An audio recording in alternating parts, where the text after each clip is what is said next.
We did. But what we've explicitly tried to do in the last couple of years is move beyond that and get to a position where every single member of staff feels confident in a culture where they can contribute to improvement. So improvement is not my job as CEO, it's not the head's job, it's not the SLT's job, it's everybody's job. Every single person has a responsibility to improve in a continuous cycle. So Edward Deming was an American industrialist at the end of the kind of Second World War, post-Second World War. His ideas underpinned the Japanese economic miracle, the longest period of sustained economic growth that pretty much any country has ever seen.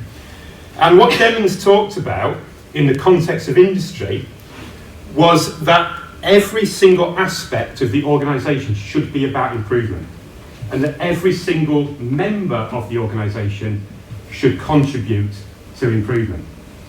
And he also talks a little bit like Vivian Robinson does, and I'll come on to her in a moment, that a lot of change that we see appears to be improvement is actually illusionary.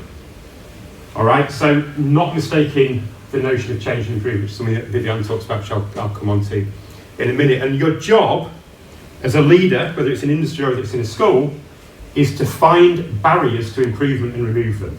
So we talk all the time to our leaders, their job is to find barriers and remove them. You can only do that by talking to people who are doing the job and listening to them.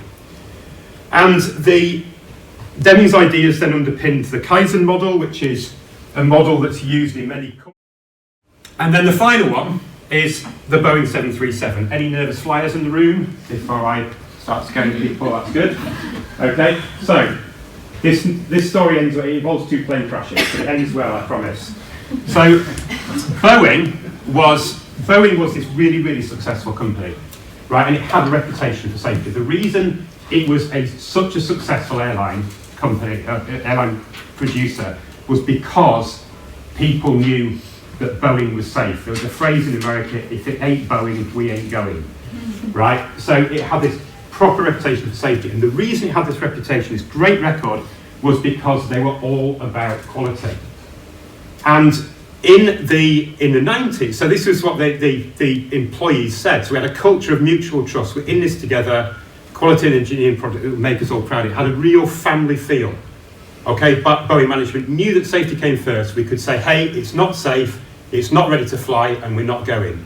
So that kind of Kaizen model of, anyone can stop the production. That was the focus. And then it merged in the 1990s with Lockheed. And the whole culture of the organisation changed. It ceased to be about quality and it became about profit. So if you apply that to schools, stopping thinking about quality and just focusing on results. Because if you just focus on results, you take the shortcuts, don't you? And unbelievably, Boeing released a plane called the Boeing 737 MAX. And basically, long story short, they were in